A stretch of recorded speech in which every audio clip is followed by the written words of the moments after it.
The protests in Iran somewhat waned this past week, while the much-expected American strike in Iran failed to materialize, amid heated verbal exchanges between President Trump and Supreme Leader Khamenei. What did materialize this week, however, is the American plan for the day after in Gaza, with the announcements of the founding Executive Board, the Gaza Executive Board, and the Technocratic Government, which all were met with displeasure among Israeli decision-makers. And indeed, the Board of Peace is also starting to crystallize, including Prime Minister Benjamin Netanyahu. I'm Ofir Dayan, a researcher at the INSS focusing on anti-Semitism and delegitimization, and with me in the studio is Tamir Hayman, Israel's Chief Military Intelligence until 2021, and today head of the Institute for National Security Studies. This is Brief.IL. Let's begin.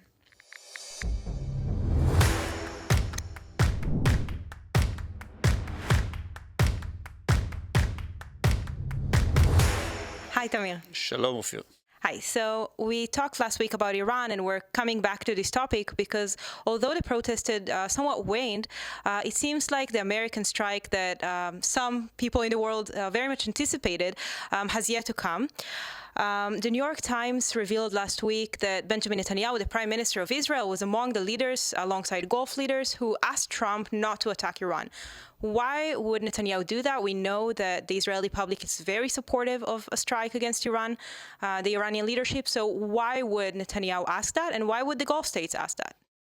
Well, we don't really know what exactly happened in that phone call, but we can assume three things. One relates to our defense posture. Okay, we have enough defensive capabilities in Israel in terms of Israel defense capabilities, but in order to be prepared for a long war, we need an addition of U.S. deployed capabilities that is mainly two elements: Aegis ships.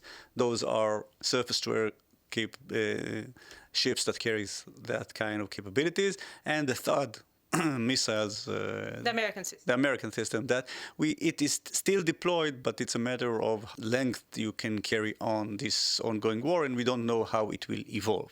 Second thing is the offensive capabilities.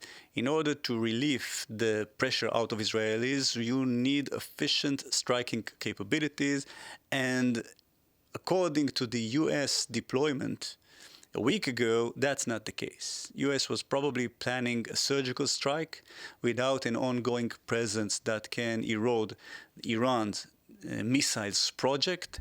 And in that case, that's when, in one hand, it's not assured that the regime will topple from that surgical strike, and the other side, you will be exposed to a barrage of missiles from the Iranians that cannot be handled according to the presence of United States forces back then.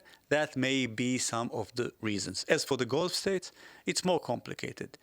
Mainly Saudi Arabia is hedging between Iran and the West. It's strengthening the bond and the political ties with Iran.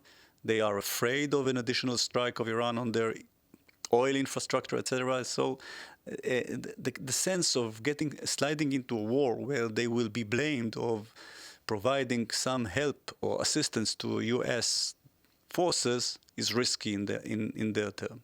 And we know that the American infrastructure is in the Gulf, in parts of it, in Qatar and other countries. You cannot avoid it. Let's just take, for example, if you are few of the jet fighters that are departing from Jordan are American ones, so you can blame Jordan of participating in the war. And if you are crossing the airspace of Saudi Arabia, and Saudi Arabia has cleared it in order not to confront U.S. or to get in some sort of a friction, Saudi can be blamed of supporting U.S. strike against Iran. And for the Saudis right now, it's against their interest. They are trying to solidify principle of stability in the Gulf states.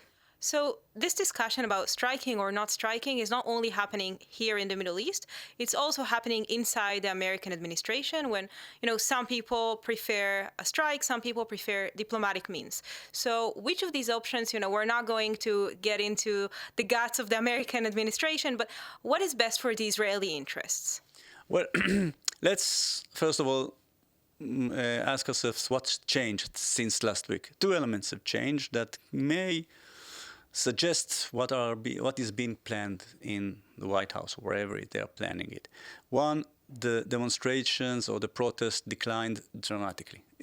Practically, we can say that this wave is behind us.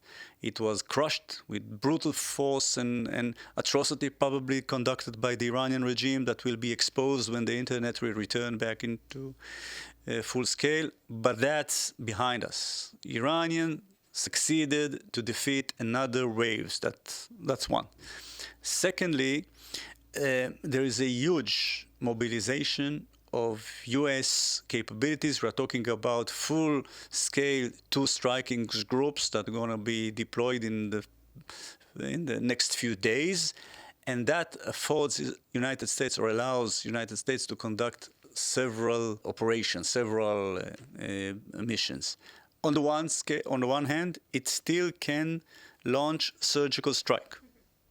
But surgical strike, even if it is the supreme leader, need to be timed and coordinated with riots, with the wave of protest in the streets. And when the protests are in decline, that's less possible. So that seems to be not that efficient. Even if the supreme leader will be disappeared in a miraculous way, the Iranian regime can replace the supreme leader. They've done it before. It's not something out of their scale or out of their capability. So I think, although that's a possibility, I'm not sure that that's what's there being planned. Second, you can launch a large-scale military operation that will diminish the stability of the Iranian regime, that will erode Iranian strategic capability in terms of missiles, surface-to-air capabilities, etc., and may also complete what's survived from the nuclear project. In that case, we would probably see Israel being struck as a retaliation, because it's a large-scale operation, so we will be involved somehow. And maybe even the Gulf states, and that's why they don't want that option. Maybe a retaliation will be. I think most of the retaliation will be against U.S. presence in the Gulf states, because the Iranian regime consider Israel as a part of U.S., we will be a part of it. But the opportunity that we can provide the U.S. targets that are important for Israel's security. For example, the missile project. And the Americans will include those targets in their strikes, so we will gain some from this large-scale operation. Let me be very clear. It's not a war to topple the regime. That's the third option. Large-scale war aimed to change the regime in Iran. And boots on the ground are needed in that element. U.S. has the ability to do that. It's done that in Iraq, in Afghanistan, in Libya, in several cases where the initial stages were very successful, but it's very expensive, and and it takes lots of time to conduct. And in a democracy, it's less possible because the American public would probably not want to see American soldiers in Iran for that long.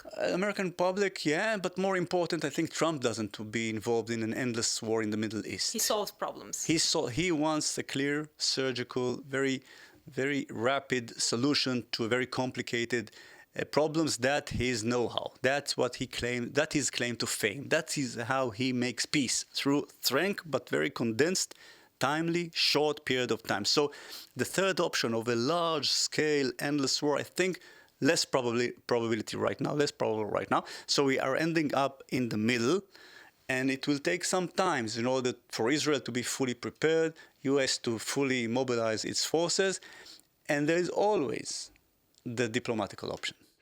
So, and is there a chance that we just lost the momentum and none of this is going to materialize because the protest has declined, as you said, and nothing will happen? The U.S. will redeploy elsewhere in the world and things are just going to continue as they are right now? Well, it's all about what Trump decides. Yes, we have lost the momentum that could help us transform the violence in the streets, the chaos in Iran, into one single strike that may cause a change in the regime. I think that's lost right now because of the wave declining.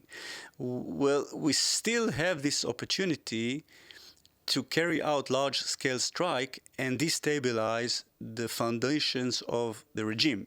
Because although the protests declined, they left scars, they left trauma. Nobody will rally around the flag in the next round of violence against Iran because they are frustrated from the Iranian regime after the atrocities it conducted over the last few weeks. So I think, although not fully guarantee a large-scale operation, has a ripple effect that may end up with the destabilization of this regime that will probably solve the problems of the rest of the Middle East. But that's not fully proved right now. So, and last thing on this topic, on many occasions I heard you say that you don't want Israel to wait for other nations to do our job for us. Iran is no doubt the largest problem that Israel faces strategically. Do you think there's any possibility that Israel will go at it, one of those scenarios that you described, alone, without the United States? I think yes, but not now. I think now it's Trump's time. He is the one that promised that help is on the way. He kind of tied himself to this operation. Backing now, right now, would be considered as weakness to Trump, and Trump hates to be on the weaker side of the equation. So I'm sure that we are headed towards some form of a climax. Whether it will be an operational climax or whether in some miraculous way the Supreme Leader will drink the poison cup once again and will go to a deal, a rapid deal, I don't know. It seems unlikely, knowing how stubborn the Supreme Leader is and how radical he is and how much humiliation it will cause him to bend the knee towards Trump. Right now, it's unlikely that he will succeed in doing so. But if for some reason Trump, being Trump, can just decide, well, forget it, okay? They planned of executing 800 civilians, as Trump said, and they stopped it and they backed off from it, and it's enough for me. And because of the forced deployment, I saved the Iranian people. Maybe, I don't know. We are living in Trump's world, and in Trump's world, you can't really predict much what happens. If that's the case, Israel stays with the problem. Nothing is solved in Iran. As long as this regime continues governing, the Iranian regime, that is, it will rebuild its strategic capabilities and will reappear as a strategic threat to Israel. So we cannot really live with that threat being accumulated. And in some point of time, unless there will be some miraculous intervention in some way, we will have to act again. The difference between Israel's strikes, whenever we will do that in our timing, and American strike, is how threatening it towards the regime. Right. Being struck by Americans, you know how it starts. If you learned your history, you know how it may end up, and that's really worries the Iranian regime. Being struck by Israel, it's very painful. But Israel is a long way from Iran. It has no capabilities to conquer Iran, okay? And no ambitions, I hope. So now we'll move to the main topic of our conversation today, Gaza.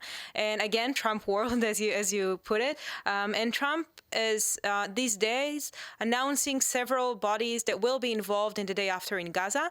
I think for many of our listeners and our viewers, it might be very confusing because there are a plethora of bodies that each has a slightly different job. So maybe we can try to break it down for our audience. So on top, we have the Board of Peace. Under it, we have the founding Executive Board, and then the Gaza Executive Board, and then the Technocratic Government, and then the ISF.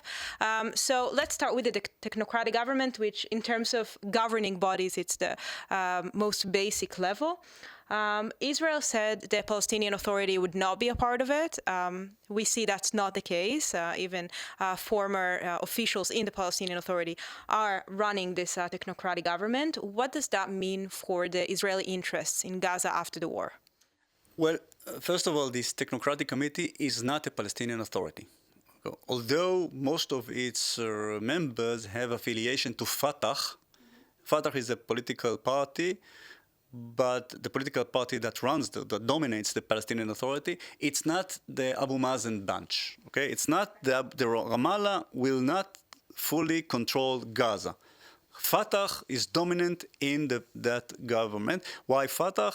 Because most technocratics are affiliated somehow to the political environment in the Palestinian arena, and Fatah is the dominant party, so most of them are affiliated somehow to Fatah. I'm not sure that Abu Mazen is pleased with the idea that there's an alternative mechanism that controls Palestinian, which is not the Palestinian Authority right now. Although maybe few of them are former friends of him. The fact that inside the Palestinian system there will be two systems of governing, not fully pleasing, I say, Abu Mazen. So in a way, there's still a difference between Gaza and Judea and Samaria, so there's still some sort of detachment between them. Yeah, and I think that was what drove Israel to agree to the Technocratic Committee.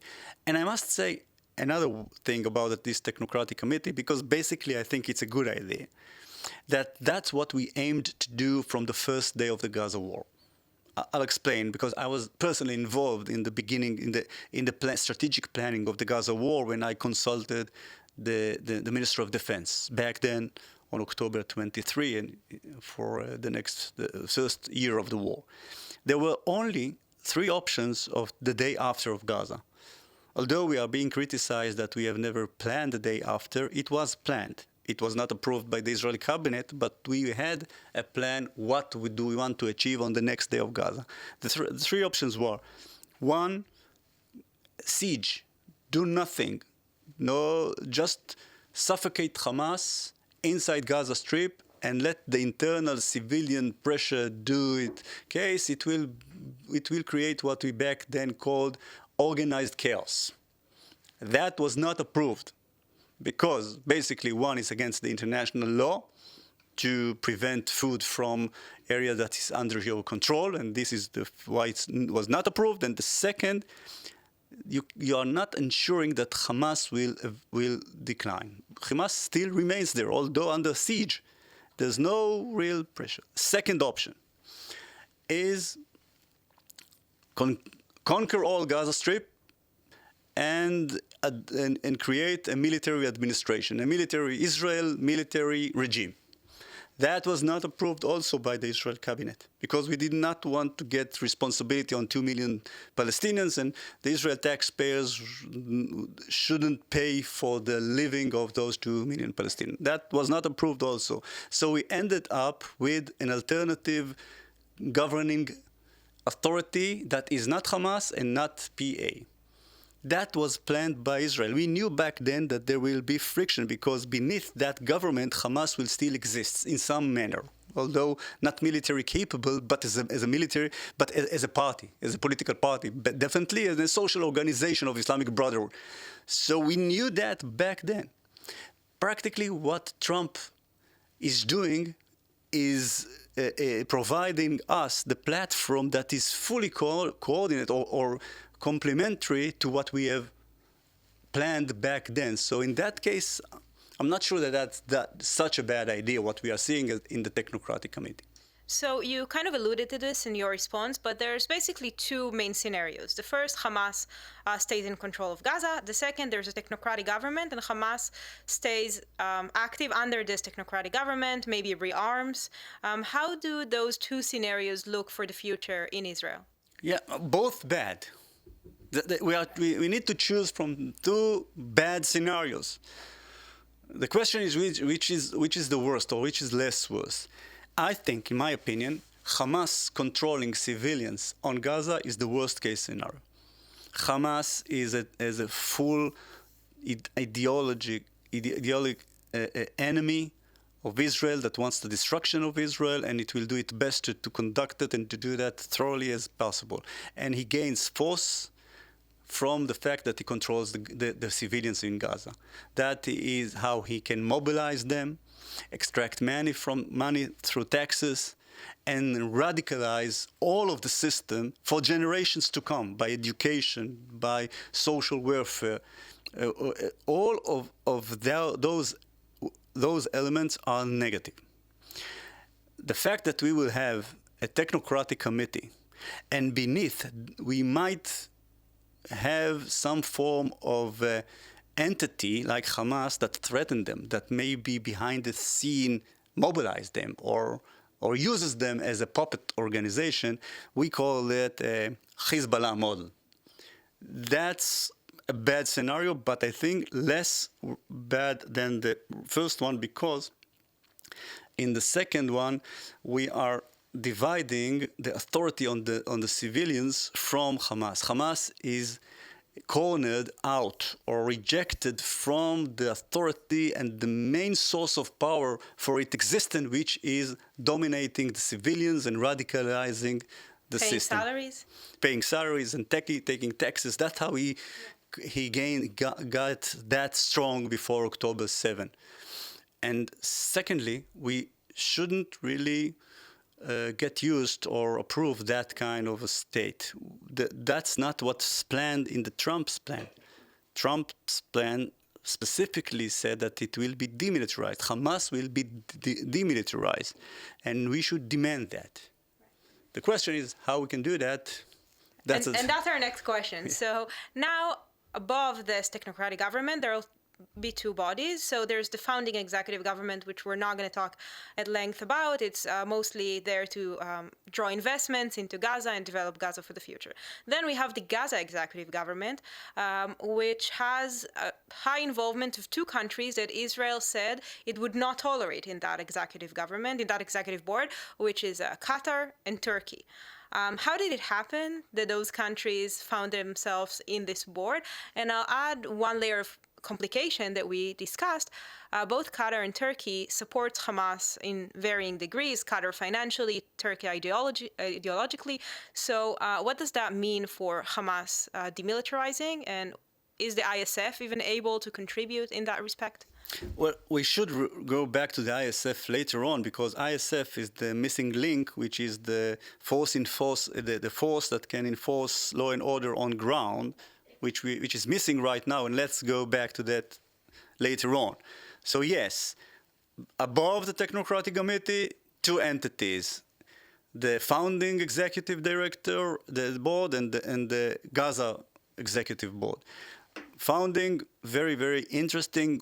Not sure that we fully understand what's their purpose, maybe to channel philanthropic money, maybe to gain resources, funding it, maybe like some sort of advanced venture capital for the reconstruction of Gaza. We don't really sure, but that's the founding executive board. The more interesting board is the executive board, where we have member states from all across the Middle East, and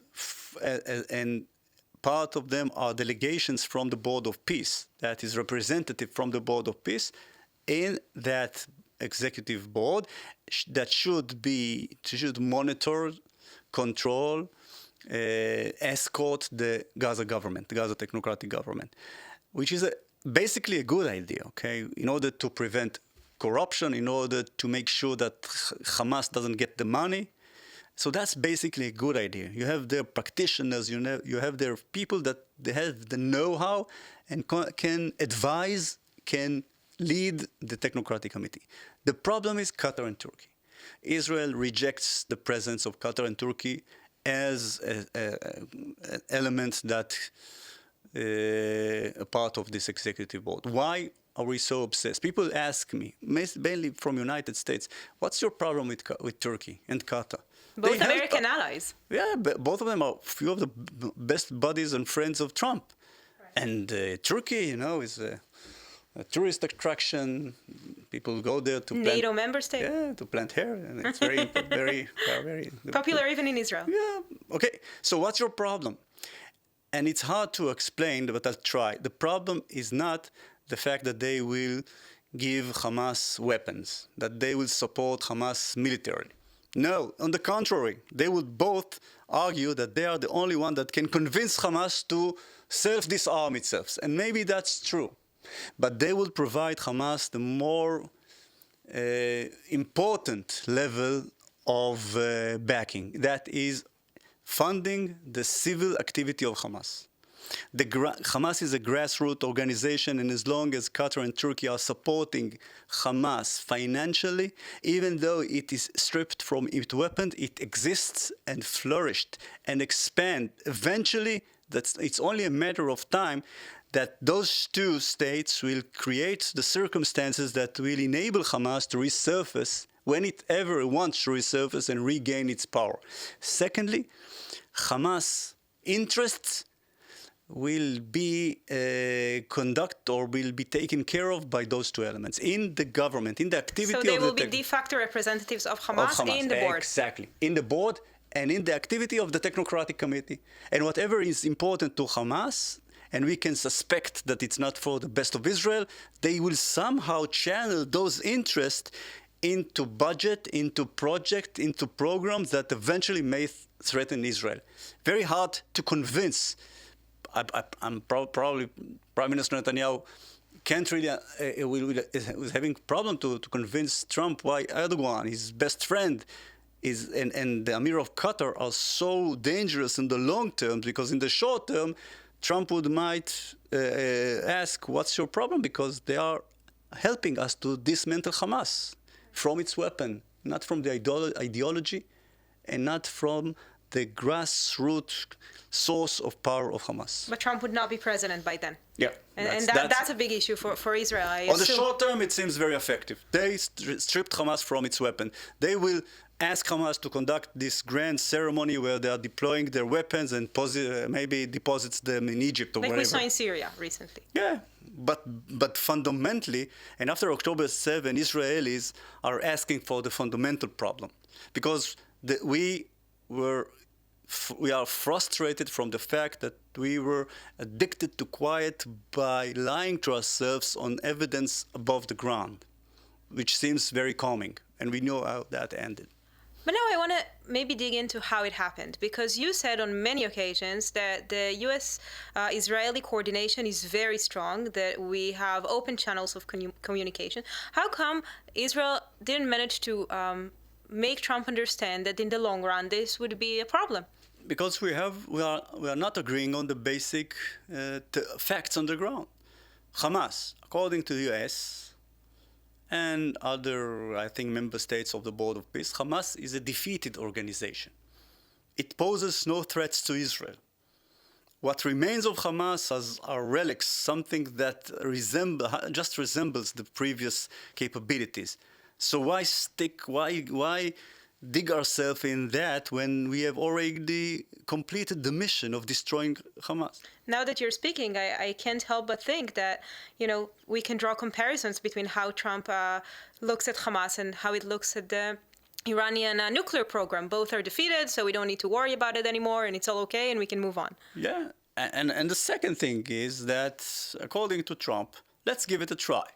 If not, Israel can finish the job and finish up Hamas in a matter of few days. Although we know it took us 2 years and we haven't really fully succeeded in doing that. It's much more complicated than just, it's a matter of a decision. Yes, now it's much easier. If we are re-entering war right now without leaving hostages in the tunnels beneath Gaza, it's much more simple to conduct those activities. But that's one element of the problem. The second element is the fact that U.S. and Trump has other interest in the region. Gaza is a minor issue in the reconstruction of the Middle East and the entire world. He thinks big. He thinks of the huge opportunity lies ahead. How to rearrange the Middle East, rearrange the world, make America great again. Why picking the problems inside Gaza? It seems like, okay, if you have a problem, finish it. Let's move on to those grand plans. So before we move on to our ultimate body, the Board of Peace, that is, above all of this, you wanted to go back to the ISF and discuss their position, what they can and can't do in Gaza in the day after.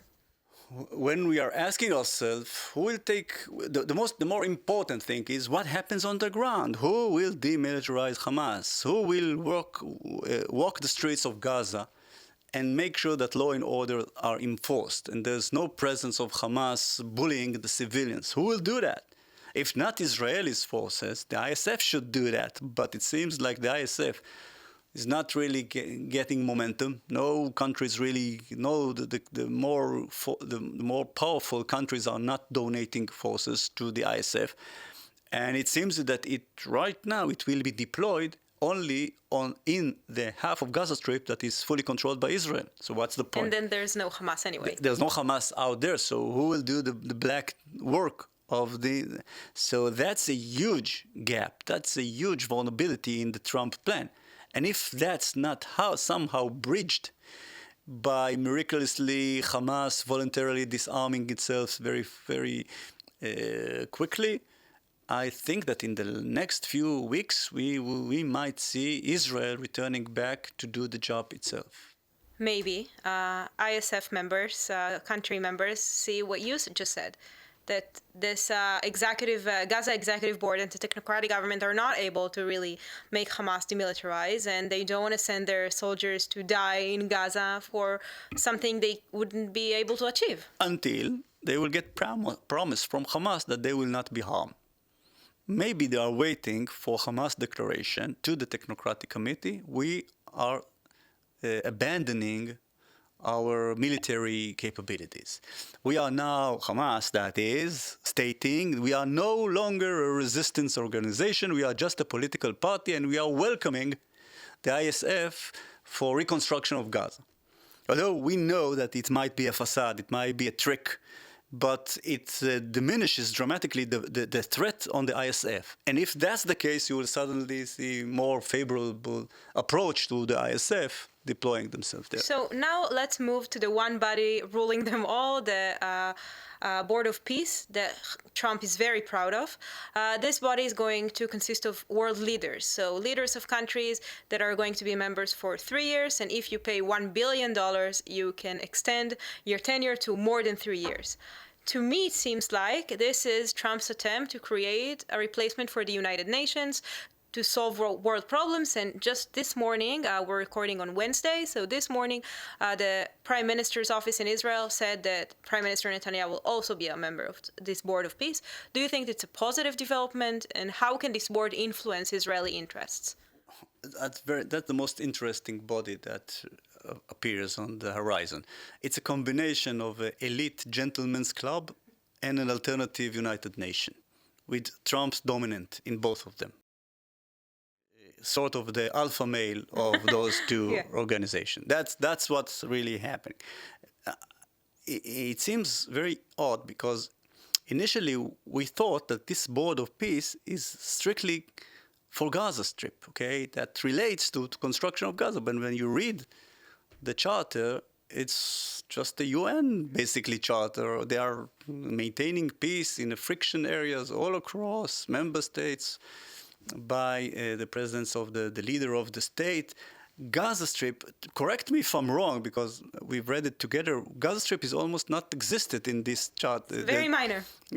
It's about peace, world peace, and it's strictly in the first paragraph. And unlike the other bodies, the Technocratic Government of Gaza, the Executive Board of Gaza, this is the Board of Peace. Gaza is nowhere to be found. Board of Peace for several frictions across the world. And it seems... And it's clearly stated that it is an alternative to bodies that were corrupted and biased against the interest, okay, without mentioning the UN, referring to the UN. So it's very interesting. We wait and see. We will wait to see what the admission money is for, whether it's for the reconstruction of Gaza. Will Israel, as a member state, pay $1 billion for the reconstruction of Gaza? Not sure that that's in the Israeli interest to do that before we got the full approval of dismantling Hamas and Ran Gvili. We still remember that they need to return back, Hamas needs to return back Ran Gvili. That's a very interesting thing to say. I think Trump, by assembling this body, practically, he's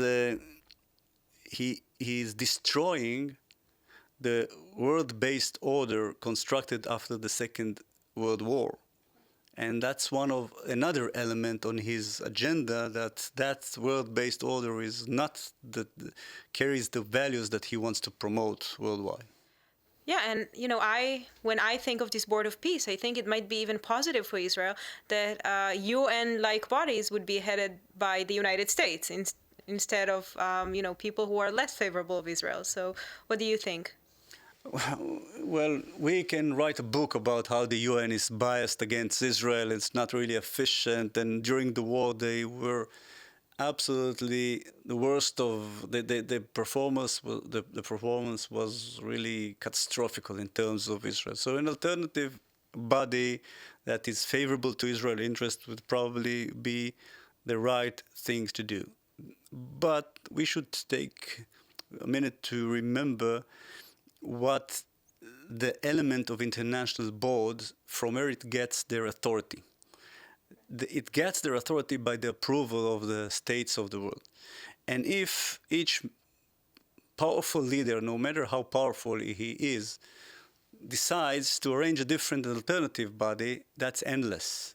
And it will destabilize the security of the world, okay? So tomorrow morning, Xi Jinping will adopt his platform and reject the authority of the United Nations, and Putin may do something else. And we are kind of weakening the international platform that stabilized the peace, tried to stabilize the peace. So I think it would have been better for, if I could have suggested something, to use this huge Trump leverage in order to fix the existing organization rather to build an alternative that weakens them more and will probably leave them submitted to more negative effects, even towards Israel.